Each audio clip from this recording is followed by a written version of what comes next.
He is summoned to another world for the second time and becomes the strongest magician again. Yuki is a simple student enjoying his boring school day when his friend Yuki asked what he was looking at. He tries to remind her that she shouldn't interact with him because people will start annoying rumors about them. But she doesn't care, they're simply childhood friends. She notices how he let his hair grow and asks if he wants her to cut it again.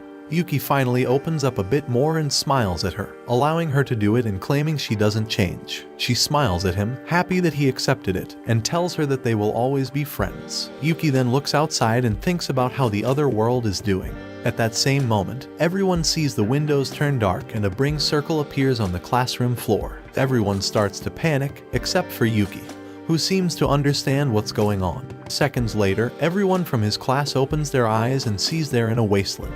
Yuki looks around and gets pretty hyped up because he knows where he is. Yuki wants to know it, but everyone's attention changes to a nearby noise. Suddenly, the students see some Chemtech soldiers walking in their direction.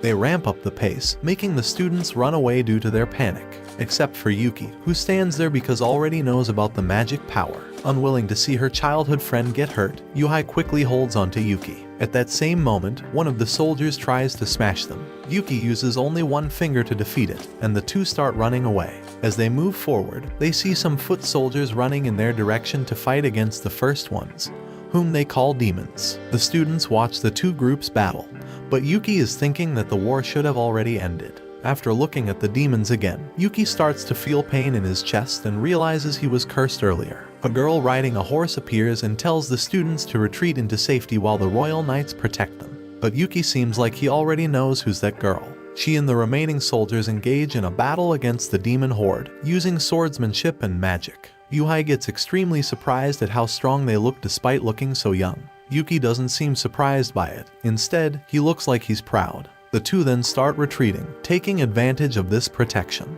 After being taken to the castle, the King of Dystinia and his daughter Margaret thank the heroes for coming to help them. He explains their kingdom is being invaded by demons, and just like 5 years ago, a group of heroes was summoned to their world. But the students were confused and unable to grasp the situation. Margaret explains in depth that 5 years ago, a hero was summoned to their world and he defeated the demons and brought peace to them. But suddenly, that same hero mysteriously disappeared. The king urgently requested the heroes to put an end to the ongoing war between demons and beastkin, pleading for their help.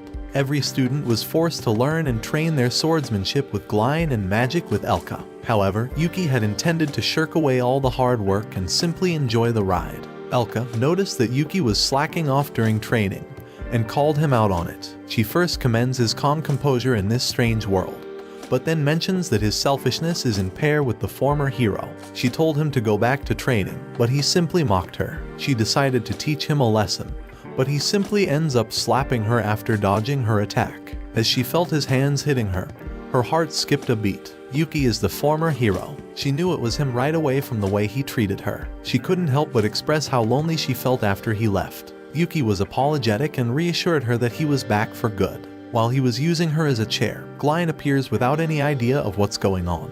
But they fill him in, and he realizes that Elka wouldn't act like that if that person wasn't the former hero. They quickly go inform their other comrade Thea, but she isn't surprised. But she already knew. She sensed Yuki's magic power despite his new appearance. Yuki then mentions that he once promised he would be back, and now he fulfilled it. His 3 companions are initially surprised but then welcome him back home with a warm smile on their faces. Yuki then thinks they could have died during the time he was in the other world, and quickly changes his expression. He was wondering why the demons were attacking again. The group quickly reads his mind and reveals they have some questions for him. They ask him how he managed to return to this world and why he looks like another person. They explain that in their point of view, he simply disappeared after his last battle. But Yuki still doesn't understand why he was sent back to his world. According to him, he was battling against their own companion, Toma, with both suffering some blows and injuries. But when Yuki managed to hit Toma's shoulder, a magic ball started to slowly expand, and he was reborn in his original world. He kept all his memories and magic power and somehow was summoned once more to this world. Thea doesn't also understand how it happened, and Elka mentions what the princess previously told. This last summoning isn't a coincidence, but Yuki doesn't want to care about it right now. He wants to know what happened to Toma after receiving his last blow. He mentions that if Toma is still alive, he's probably the one behind the recent demon invasion. Thea asks if the demons are being controlled by any curse, Toma's power, and Yuki confirms it, mentioning the magic power he felt from the demon a few days ago. So, the only explanation is that Toma is behind everything. Elka explains they also searched for Toma just like they did for Yuki, but they also didn't find anything. But now that they know that Yuki is alive, they also believe that Toma is. A soldier interrupts them in a hurry, claiming that the king urgently requested Glein. As Glein leaves, Yuki mentions that his companion is working hard, and Elka mentions that Yuki is the one who originally would get that job. But Yuki didn't want that. His plan was to simply travel all around the world after the final battle, but ended up in that situation. While looking at the scenery, Yuki starts to ask what's Toma's planning. Inside the castle, the king complains that he should have never accepted a peace treaty 5 years ago, and decides to declare a full-fledged all-out war against the demons. But Glein tries to delay it because their emissary hasn't come back with the news after being sent to the demonic continent. The princess disagrees with him, mentioning that the demons are the ones who invaded them, and the heroes being summoned at the same time is more than proof that war is meant to be. The king goes back at it again, mentioning that he should have never believed the former hero to form a peace treaty, and further mentions that if he went missing then it only means that they took the wrong decision. In the training grounds, Yuki is practicing magic spells, as it seems that she has a natural talent for it. Yuki gets closer, congratulating her and mentioning she's talented. She thanks him, but he quickly notices there's something wrong with her. He asks what's wrong, and she asks if she's practicing to hurt people, and why should someone even go to war. Yuki knows the truth and doesn't know how to answer it, as it might hurt her. But despite that feeling, she quickly recovers and tells that she will use her talent for magic to protect him. Later at night, Yuki's companions approach him to reveal the king's plans on starting the war. Glein managed to buy some time, mentioning the heroes would die in the first wave and needed more training. But Yuki has already reached his decision. He will go out and stop the war by himself again. He believes this war is just some stupid thing Toma is creating, and is the one who needs to stop him. The three smile at him and start stating their desires to go with him on their old adventures. But Yuki refuses it, he needs to go alone. Plus, they cannot leave the castle and the students on their own. He also mentions that if Toma is the one instigating the war, then someone needs to stay in the castle because he will for sure attack it. And that's more than enough reason for them to stay and help the kingdom. But before leaving, Yuki needs one thing: his weapon. The group uses invisibility magic to sneak around the castle storage room.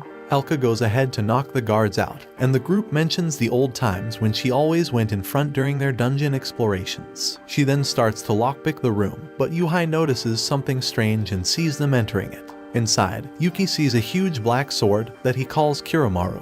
However, the guards manage to find the guard Elka has beaten up, and they start looking all over the castle for the intruders. Thea and Glein will do everything to delay the situation, allowing Yuki and Elka to leave the castle. After finally passing by the castle walls, Elka tells him that the three will do everything to delay the king from starting the war, hoping that it will give Yuki enough time to stop Toma and the demon invasion.